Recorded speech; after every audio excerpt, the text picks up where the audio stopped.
Hi everybody, Carissa here with Inky Fairy Designs for the Blitzy Creative team today, and we're going to be creating some abstract florals with the Mijello Mission Gold watercolors. Now you know how much I love watercolors and I was really excited to get this set.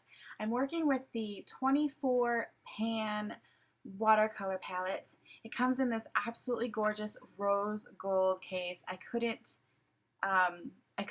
resist that case. It's just gorgeous. And I think it's really great because it's portable.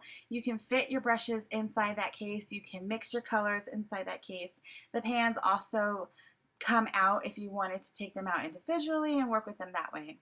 I'm going to talk more about the watercolors as the painting goes, but I wanted to tell you that I am also using Arches watercolor cold press 140-pound paper to do my painting, and this is the block paper pad, and what that means is that all four sides are glued together, and what that does is it prevents the warping that you would usually get if you just kind of had a paper pad that you ripped out the paper.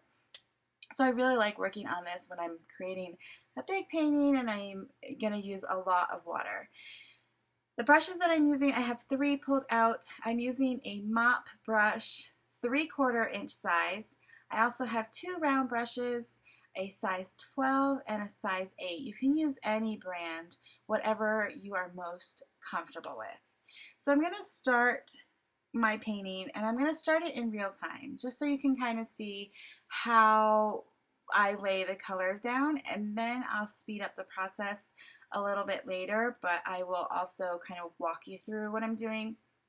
Now this is just the way that I create watercolor florals. I'm brand new at pushing myself to create these kind of paintings, but I absolutely love it. It's really fun to see something like this come together, and using the brush to create your strokes and to create your flowers is how it all comes together. So you don't have to like outline your flower and then color it in with your paint. You really actually don't want to do that when you're creating these kind of abstract florals.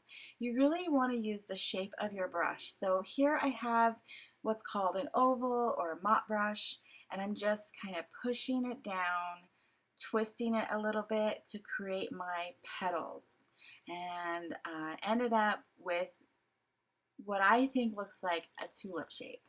So that's all I'm going to do for the rest of this video, and I'm going to speed it up here, but you'll still be able to see how I kind of angle the brush and use the brush to create all of my strokes and shapes that then bring together the flowers and the leaves. And you can see I mix the colors right in the palette there, and just kind of bring it in to my paper. So I wanted to talk to you a little bit about the Mission Gold watercolors. These are new to me.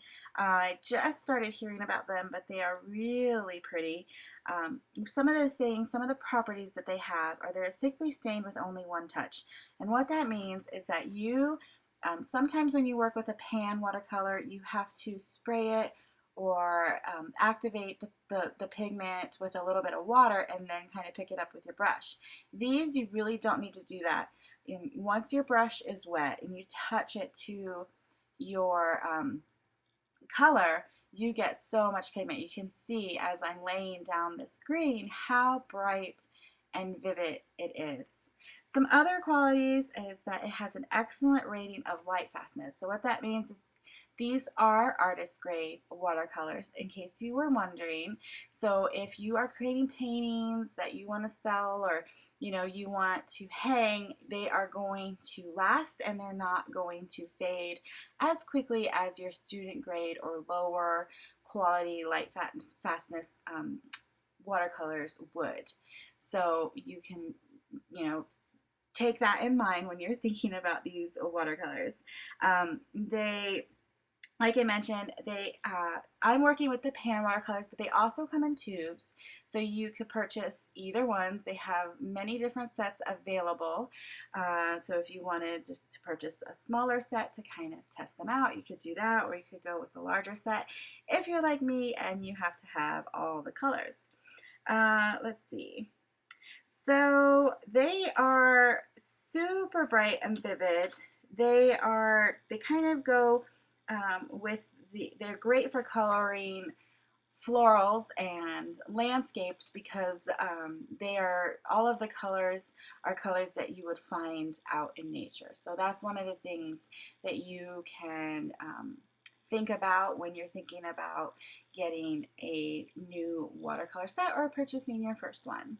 So you can see I just laid down my color and I just used my brush to create my stems, my leaves, you know, just by twisting it and kind of bringing it to a point.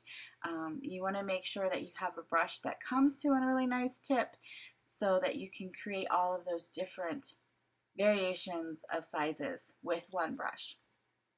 So you can see with this painting, I really only used, I think I only used the number 12 round brush and the 3/4 inch oval brush. So this has dried overnight and now I'm coming in and adding a little bit of extra detail to my florals and just kind of deepening up some shadows, creating some depth in them by bringing in a new color.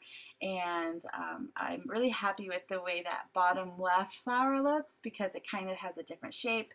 It looks like maybe it's kind of falling towards you, so you're kind of seeing the center of it. And that is just, one of the things that I really love about watercolors, and I hope you're enjoying kind of seeing how all of this comes together and enjoying, you know, how I create these abstract florals. So that pretty much wraps it up. I wanted to show you though the block paper pads. So what you do, there's one little like edge that is open and you just find that spot and slip your craft knife into that and then you just slide it all the way around the edges. It cuts out the glued edges and then your painting is ready to go. You can frame it, you can do whatever you want with it, but you can see how it has no warping, which is really, really nice, and no bleeding as well. So that's also very important. I love these Arches watercolor block paper pads.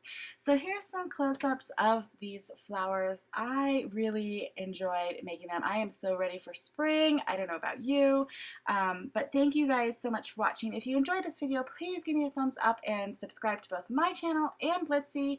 Head over to the Blitzy blog for all of the supplies I used, as well as daily inspiration from the rest of the creative team. Until next time, happy crafting.